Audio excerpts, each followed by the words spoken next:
Howdy. This video is on reaction rates. We can use thermodynamics to determine if a reaction is spontaneous or non-spontaneous, if the products are more stable, if the reactants are more stable. But thermodynamics cannot help us determine how fast a reaction will occur. Kinetics is the study of reaction rates. An understanding of kinetics can help speed up a reaction or slow down a reaction. Kinetics can also be used to inhibit reactions that produce toxic materials. After watching this video, you should identify the differences and similarities between kinetics and thermodynamics. You should be able to identify four things that influence the rate of reaction and explain the physical basis of each. You should understand the three different types of rates: instantaneous, average, and initial. And you should be able to relate the reaction rates of all the compounds in reaction to each other and determine the value of the unique rate. So is a reaction with a delta G naught of minus 2.9 kilojoules per mole spontaneous or non-spontaneous? So hopefully you remember that delta G naught equals minus T delta S of universe. And so if you have a negative delta G naught, that gives you a positive delta S of universe, which means that would be spontaneous. And in this context, spontaneous means occurs without any outside intervention. It doesn't say how fast it is. Would this reaction be fast or slow? We have no way of knowing. A negative delta G naught just means that the products are more stable than the reactants, and that over time reactants will form products, but it doesn't tell us how fast. So is this reaction fast or slow? We have diamond going to graphite. The delta G naught is minus 2.9 kilojoules per mole, so the graphite is more stable, but this reaction is really, really slow, even though the delta G naught is negative. So thermodynamics and kinetics tells us different things. Thermodynamics is about stability. Kinetics is the study of reaction rates and mechanisms. And so I want you to understand the similarities and difference between kinetics and thermodynamics. In kinetics, we use what's referred to as the rate equation or rate law. The rate is equal to K, a rate constant, times the concentrations to some power. For thermodynamics, we have the equilibrium constant, which is uppercase K. For the rate constant, that's the lowercase k. The exponents in the rate law have to be determined experimentally. The exponents for the equilibrium constant are just the coefficients. For kinetics, for the rate law, pure solids and pure liquids are included. Hopefully you remember, for equilibrium, pure solids and pure liquids are treated as having concentrations of 1, and so are not included in the expression. Higher temperature always means the reaction goes faster. For thermodynamics, the effect of temperature depends if its reactions endothermic or exothermic. For endothermic reactions, K increases with increase in temperature. For exothermic reactions, K decreases with increase in temperature. So again, please make sure you understand the similarities and differences between kinetics and thermodynamics. And so there's four common factors that affect reaction rates: concentration of reactants, physical state reactants, temperature, and presence of catalyst. Now, typically, higher concentration means faster reaction. And so in this reaction, we have magnesium metal plus hydrogen ions going to hydrogen gas plus magnesium ions. Now, these plots are the magnesium as a function of time. And so the reaction with 0.3 molar HCl is much slower than the reaction with 6 molar HCl. And so again, typically, the higher the concentration, the faster the reaction, and that's because higher concentration, typically the reactants can find each other easier. In the test tubes is hydrochloric acid. On the left is a 0.3 molar solution, and on the right is a 6 molar solution.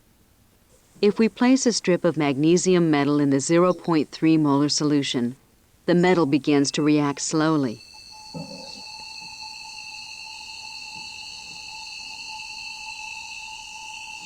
If we place a similar magnesium strip in the 6 molar solution, the reaction is much more vigorous.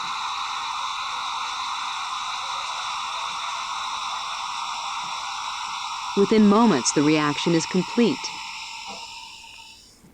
And so typically, meanwhile, most of the magnesium in the 0.3 molar solution is still in solid form. And so typically, the higher the concentration, the faster the reaction. Reaction rates are also affected by the physical state of the reactants. Typically, the higher the surface area, the faster the reaction. On the plate is a pile of lycopodium powder. If we aim a flame at it, not much happens. If, however, we take some of the lycopodium and then spray it into a flame, the combustion reaction is explosive. The more surface area of the lycopodium particles that is exposed to oxygen, the faster the reaction. And so typically, the higher the surface area, the faster the reaction. Lycopodium powder is placed in the top of a funnel mounted inside a large can. A lighted candle is also placed in the can.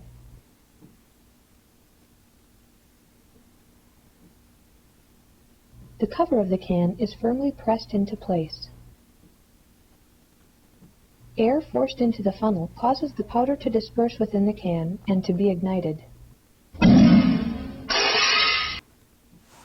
And so unfortunately, in grain elevators, sometimes they get very fine powders, and so that can cause a very fast reaction. And so the higher concentration, typically the faster the reaction. The higher the surface area, typically the faster the reaction. The higher the temperature, always the faster the reaction. If we pour equal amounts of hot and room temperature bleach into separate beakers of colored water, we see that the hot bleach on the left destroys dye molecules more rapidly than the room temperature bleach on the right. So higher temperature, faster the reaction. And then finally, catalysts are able to make a reaction go significantly faster, on order of 10,000 times sometimes. Hydrogen peroxide in water decomposes slowly at room temperature. In the presence of manganese dioxide, however, the decomposition occurs much more rapidly. The reaction produces oxygen and water.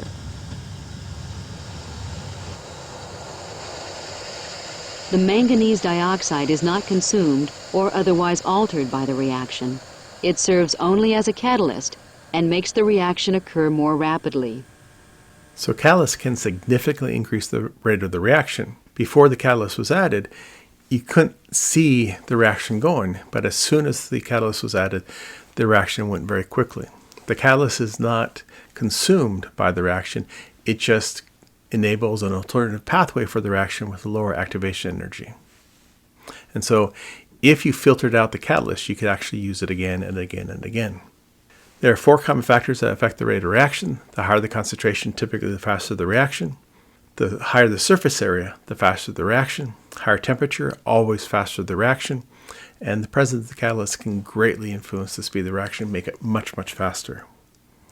And again, often in kinetics, we're talking about the rate law or rate equation, where you have the rate of the reaction is equal to the rate constant times the concentration of the reactants to some power. And these exponents have to be determined experimentally. And so you have these 4 things all affect the reaction rates. Just these 3 affect the rate constant. The concentrations are here explicitly.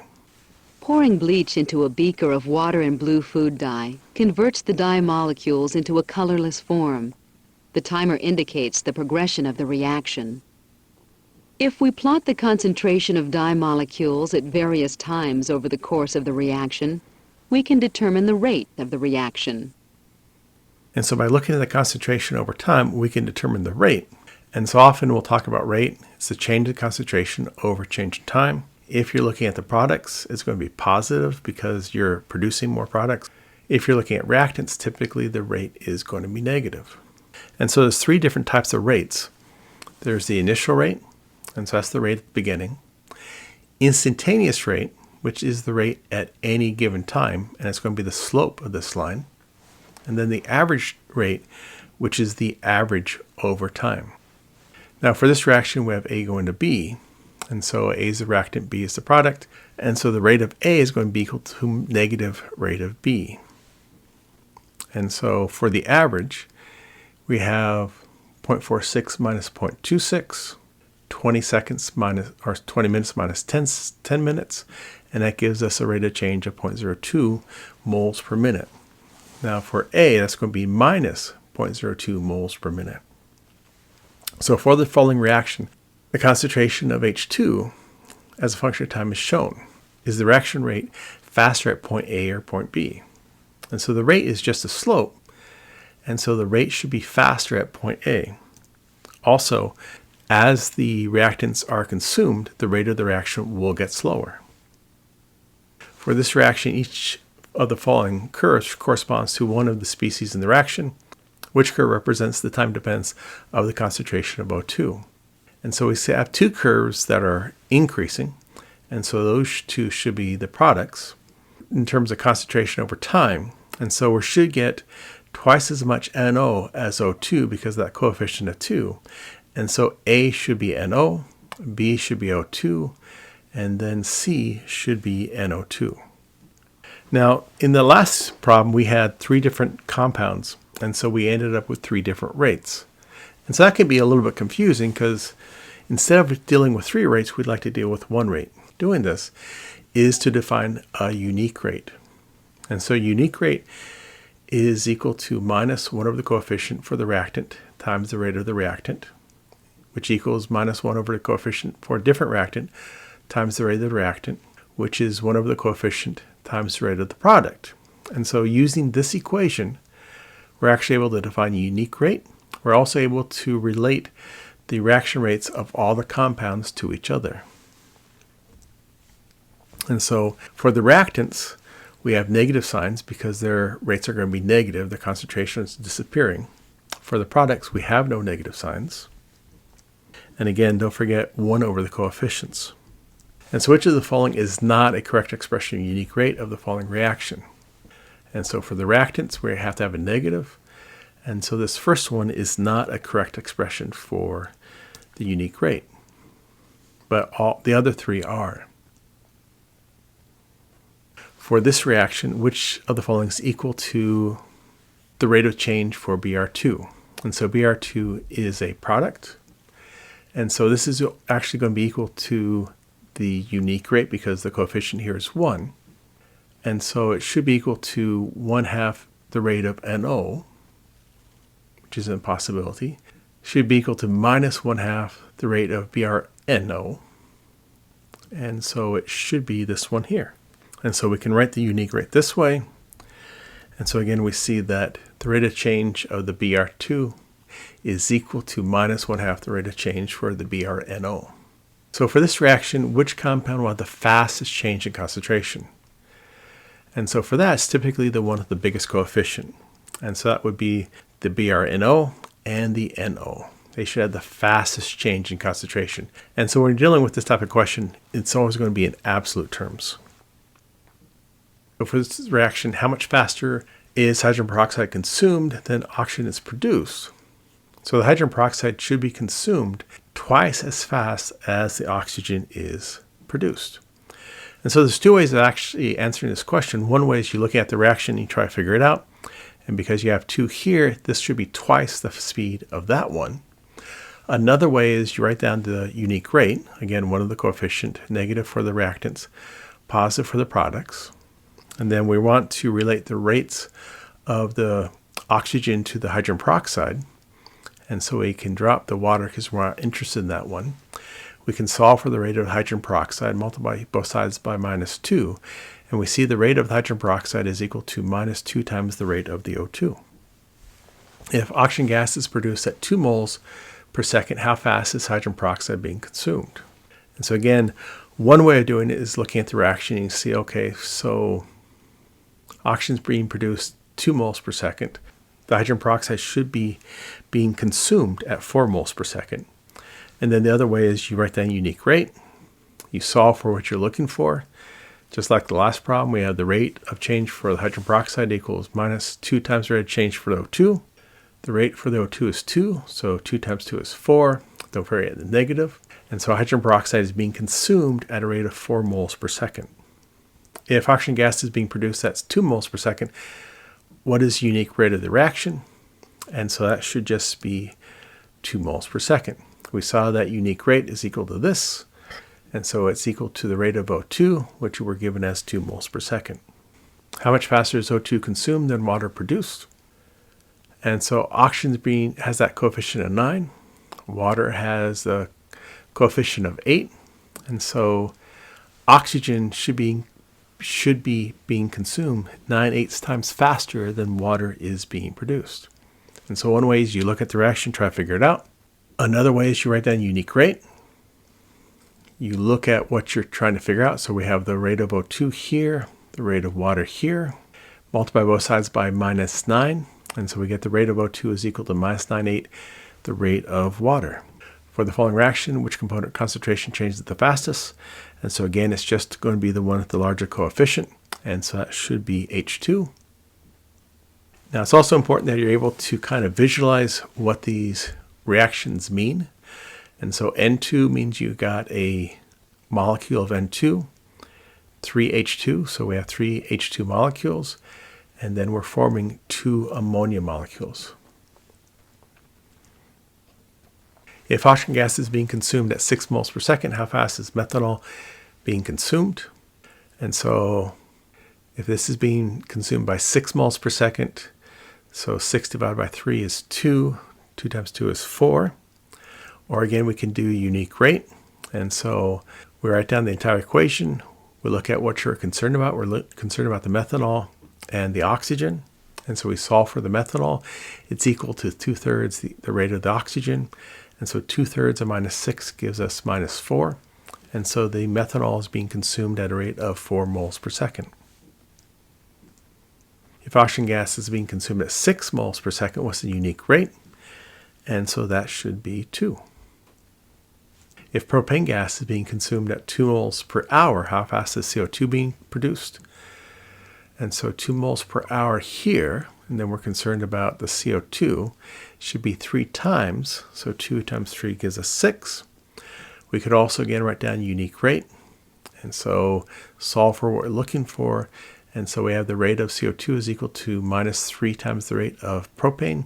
And so -3 equals times -2 gives us 6.